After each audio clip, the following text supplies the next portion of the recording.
देश की जनता ने जो है इसे गंभीरता से लिया। मैं ये कहना चाहता हूं कि आज कई जगह पे जो गरीब मजदूर हैं, जो अभी भी खाने को तरस रहे हैं, हालांकि कांग्रेस पार्टी के लोगों ने हर जगह पे मदद करने का पूरा प्रयास किया। आज जब सरकार को लगा कि मजदूर सड़कों में आ सकते हैं, गरीब लोग सड़कों में आ सकते हैं, तो इजाजत दी कि अपने घर जा सकते हैं और कहा कि कोई भी राज्य जो है बसों से अपने लोगों को जो है ला सकता है। हमें इस बात की हैरानी है, अगर हिमाचल के लोग चेन्नई में फंसे हैं या मुंबई में फंसे हैं तो क्या हम यहां से बसें भेजेंगे? जब इनको अपनी मूर्खता पूर्ण जो फैसला था उसका एहसास हुआ तो कहा गया कि रेलवे से आ सकते हैं। अरे जिस मजदूर के पास काम नहीं है, धंधा नहीं है, रोटी खाने को पैसे नहीं है, वो कैसे किराया खर्च के आ सकता है? तो सरकार ने कहा कि आप आइए, अपना अपना किराया खर्च कर आइए। मैं धन्यवाद देता हूं श्रीमती सोनिया गांधी को। उन्होंने निर्देश दिया कांग्रेस पार्टी के सभी राज्य इकाइयों को कि जो भी जरूरतमंद है आप उनके का जो किराया है उसका खर्चा जो है आप वहन करें। और मैं यहां यह भी कहना चाहूंगा कि जो रेल मंत्री है, रेल मंत्रालय से जो है 150 करोड़ के करीब जो है प्रधानमंत्री केयर फंड में पैसा दिया। अगर इस पैसे का इस्तेमाल शुरू से ही किसान बागवान मजदूरों को लाने के लिए होता तो ये नौबत नहीं आती। उसके बाद सरकार ने फैसला बदला और कहा कि हम 85% देंगे, बाकी राज्य सरकार वहन करेगी। लेकिन जहां भी कांग्रेस पार्टी के सम्मुख कोई ऐसा मामला आता है तो हम मजदूरों की पूरी मदद करेंगे। मैं फिर से हिमाचल प्रदेश में आता हूं। हमको केंद्र से 18,990 लगभग 19,000 करोड़ प्राप्त हुए। ये हमारा हिस्सा है। ये हमारा जो जीएसटी है, हमारा जो केंद्र के पास ड्यू था वो हमें मिला। लेकिन केंद्र से अभी तक हिमाचल को कोई मदद नहीं मिली। मैं मुख्यमंत्री जी से निवेदन करना चाहता हूं, जिस दिन मैं उनसे मिला उस दिन भी मैंने कहा कि आप जो है केंद्र से मदद मांगे।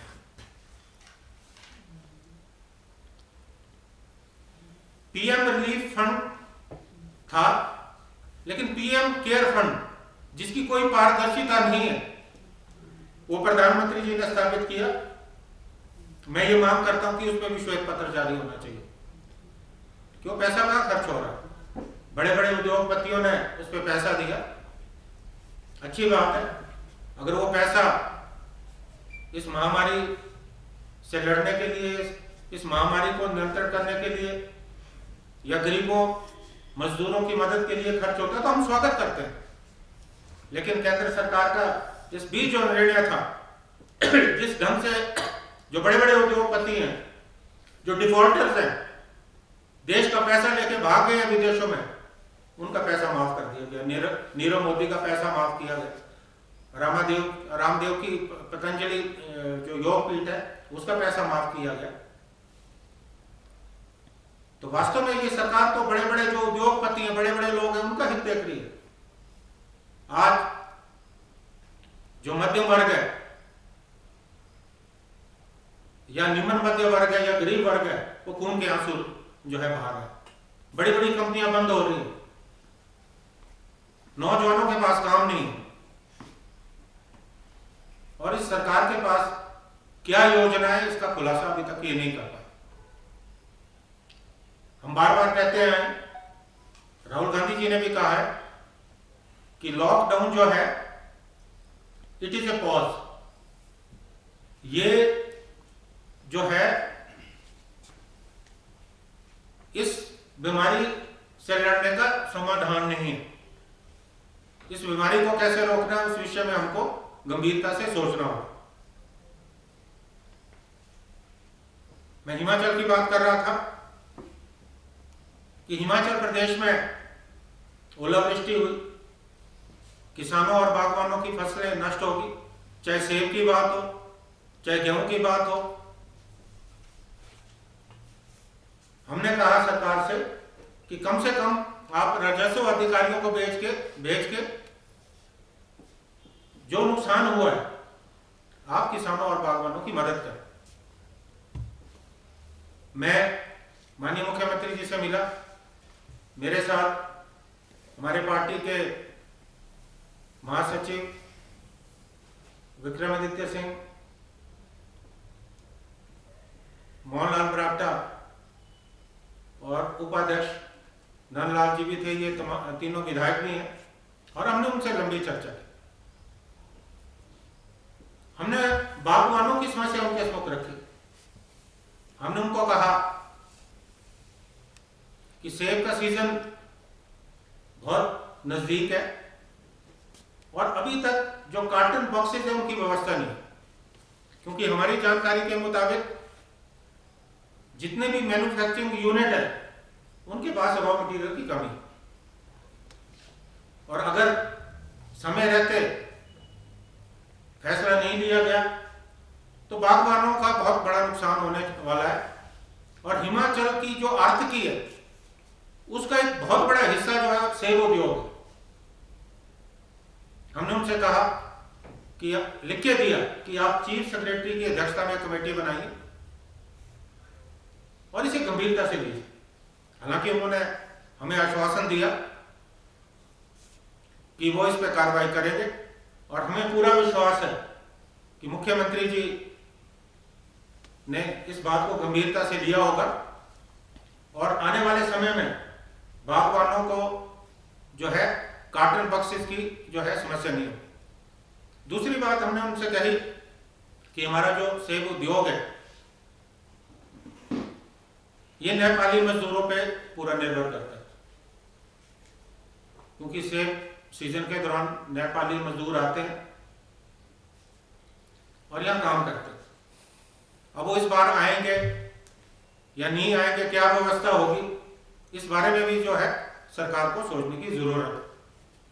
और जो लोग अभी हैं, जो मजदूर यहां हैं, वो पलायन कर रहे हैं, तो उनको भी रोकने की जरूरत है।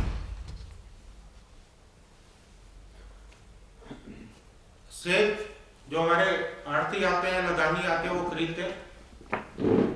आने वाले समय में क्या परिस्थिति होगी मैं कह नहीं सकता, लेकिन सरकार को व्यवस्था करनी चाहिए। हमने सुझाव दिया कि जो सीए स्टोर है वो किसानों को उपलब्ध कराए जाए ताकि किसान डिस्ट्रेस सेल ना करें। और एचपीएमसी जिसका बुनियादी ढांचा बहुत मजबूत है, अगर कहीं आड़ती नहीं आते तो एचपीएमसी जो है किसानों का सेब खरीदे। इस दिशा में भी प्रयास करने की जरूरत है। ये हमने माननीय मुख्यमंत्री महोदय के सम्मुख जो है मांग रखी। और हमारे जो मैदानी क्षेत्र है वहां गेहूं की फसल का बहुत ज्यादा नुकसान है। मैं फिर से दोहराना चाहता हूं कि सरकार जो नुकसान हुआ है उसकी भरपाई करे। प्रदेश में अब व्यापारिक गतिविधियां धीरे धीरे शुरू करने की जरूरत है, चाहे पब्लिक ट्रांसपोर्ट हो, धीरे धीरे शुरू करने की जरूरत है।